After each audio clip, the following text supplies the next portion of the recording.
something which he holds inside, two hands. That is a gem. Gem symbolizing Bodhicitta. Bodhicitta, what? Just a wish fulfilling gem accomplishes all the aspirations. Likewise, the Bodhicitta will accomplish all the aspirations. This is Bodhicitta. So this hand should be symbolic of the Bodhicitta, number one. Number two, that this hand has two aspects. One is the external of the figure or feature, and the internal hollowness. External figure symbolizes the divine body that you're going to achieve when your Buddha nature becomes manifest, when all the mental developments are gone. Then it symbolizes the divine physical form through which you benefit all sentient beings. Then the inside hollow part symbolizes the true nature of the purity of the mental developments, the hollow, meaning that there's nothing substance there, there's no substance of mental developments there. The purity is symbolized. Okay, so in short, the form body of the Buddha and the Dharmakaya of the Buddha, truth body of the Buddha inside, is symbolic. So when you do this hand gesture, if in your mind that this is what symbolizes the two Buddha bodies, then sometimes, even though you may not be aware of that, still your earlier imprints, they're being activated the moment you press your palms together, and subconsciously there's a feeling that this is a gesture of respect, and then because of that you are so familiar with this gesture ascribed to the two bodies of the Buddha. And then we touch the four spots or the three spots of the body. Four spots, both are correct. Four spots means crown, forehead, throat, and the heart. So the crown is considered very important. For example, let's say all the Buddhas, they have the crown protrusion. It is considered that this crown protrusion, it is through this crown protrusion that many of the activities, Buddha's divine activities, are performed. And then the forehead is again considered very important. If you look at the, ideally speaking, so all the Buddha's depiction, the correct ones, the correct depiction should have a dot.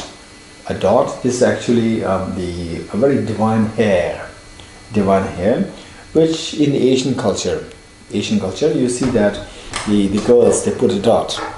It's a sign of beauty, the mark of beauty. So what happens is that that the Buddhas, they emanate the lights and the nectars.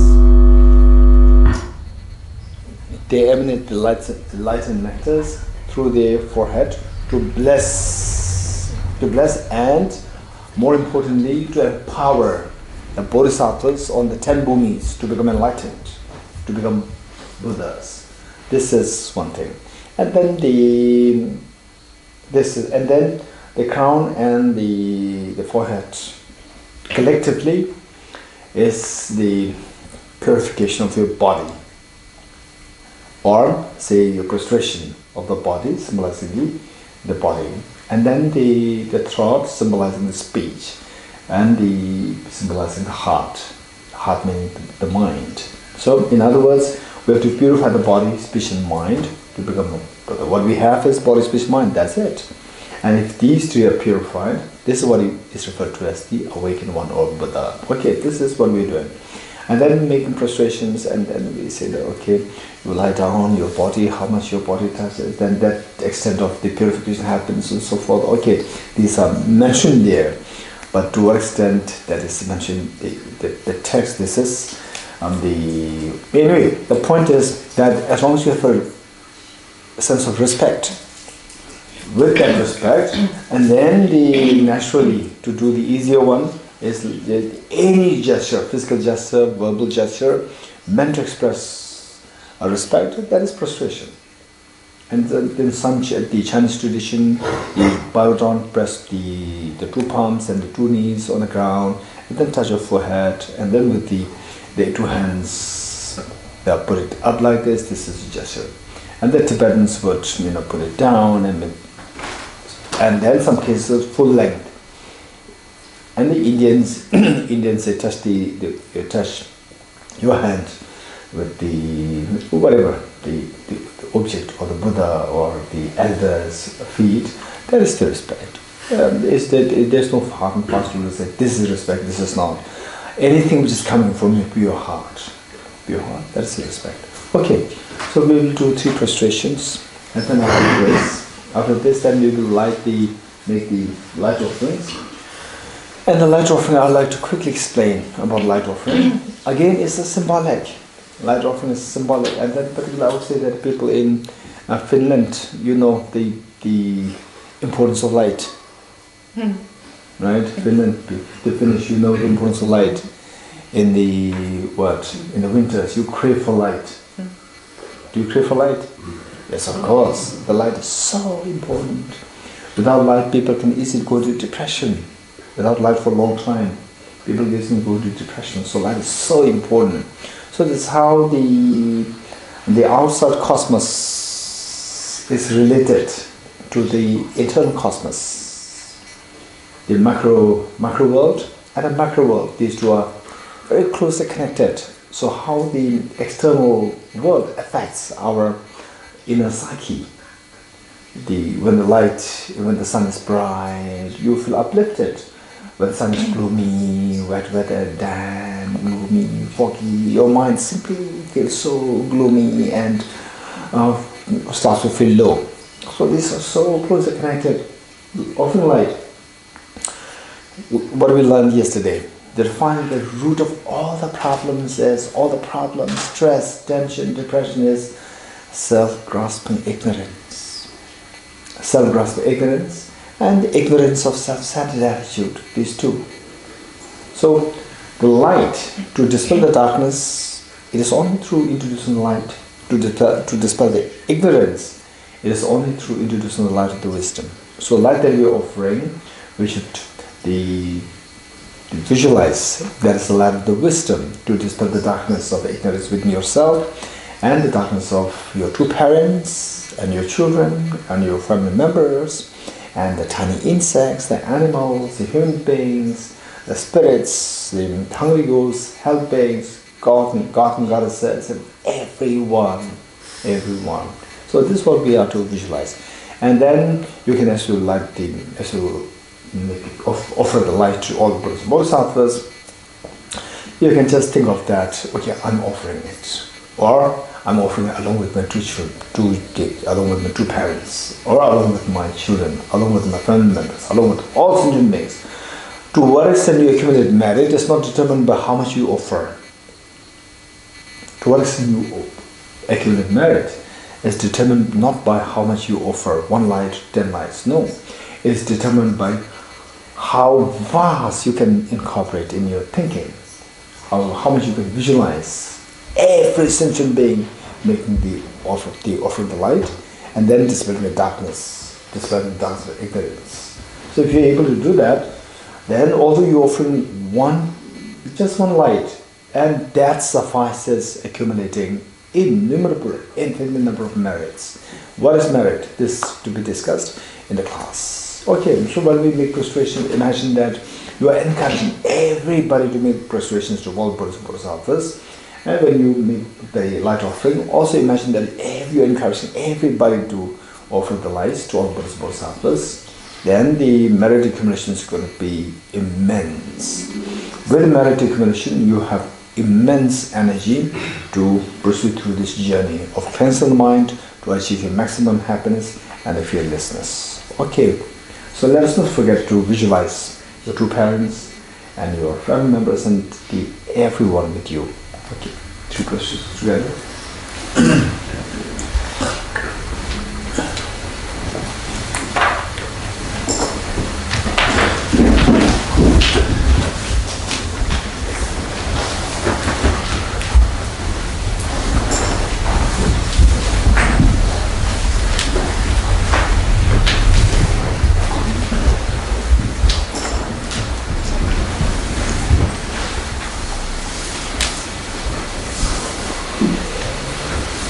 Okay, as we light the lamps, there's one stanza Somebody put my check in it.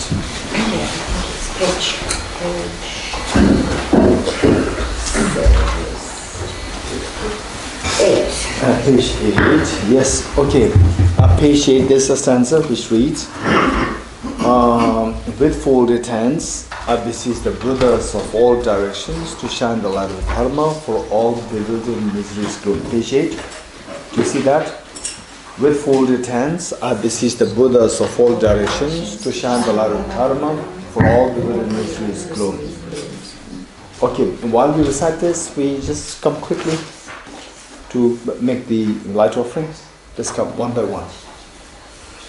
Let me make a very quick line so that we finish light offering. We should have 2 of these. Do you know where the other one is? Lighter.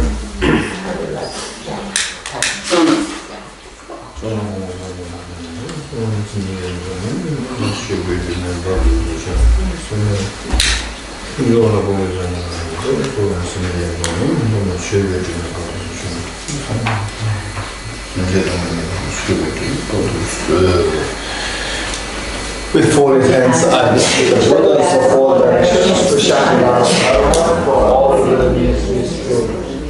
With folded hands, I beseech the Buddhas of all directions to shine the light of Dharma for all the miseries gloom. With folded hands, I beseech the Buddhas of all directions to shine the light of Dharma for all the miseries gloom. With folded hands, I beseech the Buddhas of all directions to shine the light of Dharma for all the miseries gloom. With folded hands, I beseech the Buddhas of all directions to shine the light of Dharma for all the miseries gloom. With folded hands, I beseech the Buddhas of all directions to shine the light of Dharma for all bewildered miseries gloom. With folded hands, I beseech the Buddhas of all directions to shine the light of Dharma for all bewildered miseries gloom. With folded hands, I beseech the Buddhas of all directions to shine the light of Dharma for all bewildered miseries gloom. With folded hands, I beseech the Buddhas of all directions to shine the light of Dharma for all bewildered miseries gloom. With folded hands, I beseech the Buddhas of all directions to shine the light of Dharma for all bewildered miseries gloom. With folded hands, I beseech the Buddhas of all directions to shine the light of Dharma for all bewildered miseries gloom.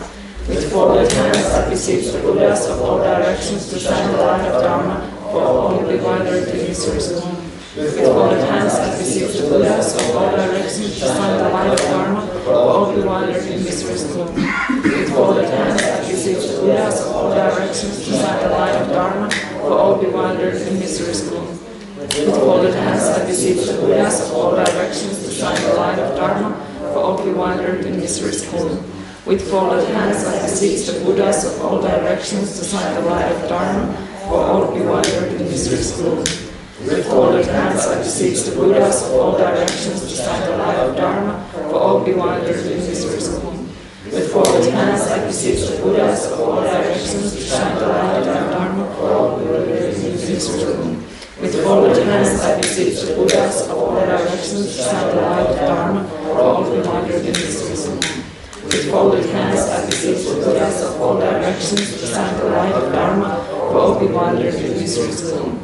With folded hands, I beseech the Buddhas of all directions to shine the light of Dharma for all bewildered miseries gloom. With folded hands, I beseech the Buddhas of all directions to shine the light of Dharma for all bewildered miseries gloom. With folded hands, I beseech the Buddhas of all directions to shine the light of Dharma for all bewildered miseries gloom. With folded hands, I beseech the Buddhas of all directions to shine the light of Dharma for all bewildered miseries gloom. With folded hands, I beseech the Buddhas of all directions to shine the light of Dharma for all bewildered miseries gloom. With folded hands, I beseech the Buddhas of all directions to shine the light of Dharma for all bewildered miseries gloom. With folded hands, I beseech the Buddhas of all directions to shine the light of Dharma for all bewildered miseries gloom. With folded hands, I beseech the Buddhas of all directions to shine the light of Dharma for all bewildered miseries gloom. With folded hands, I beseech the Buddhas of all directions to shine the light of Dharma for all bewildered miseries gloom. With folded hands, I beseech the Buddhas of all directions to shine the light of Dharma for all bewildered miseries gloom. With folded hands, I beseech the Buddhas of all directions to shine the light of Dharma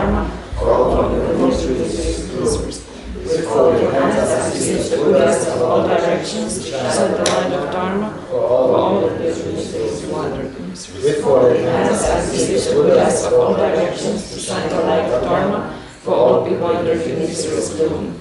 With folded hands, I beseech the Buddhas of all directions to shine the light of Dharma, for all be wandered in misery's gloom. With folded hands, I beseech the Buddhas of all directions to shine the light of Dharma, for all be wandered in misery's gloom. Okay, then please take seats.